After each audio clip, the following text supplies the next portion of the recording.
Assalamu alaikum dear students. Today is 16 April 2020 and the day is Thursday. This is our revision of March. First is dictation words and second is parts of body. Dictation words में हमारा पहला word है ANT ant, second BUS bus, CU pickup is third and DOOR door and the last word is EGG egg. ये dictation words मैं आपको पहले करवा चुकी हूँ, उम्मीद है आपको याद भी होंगे.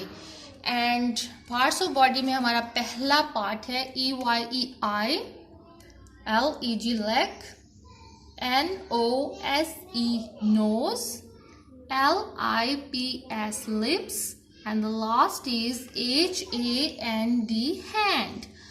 तो ये आपके डिक्टेशन वर्ड्स थे एंड ये आप लोगों के पार्ट्स ऑफ बॉडी हैं.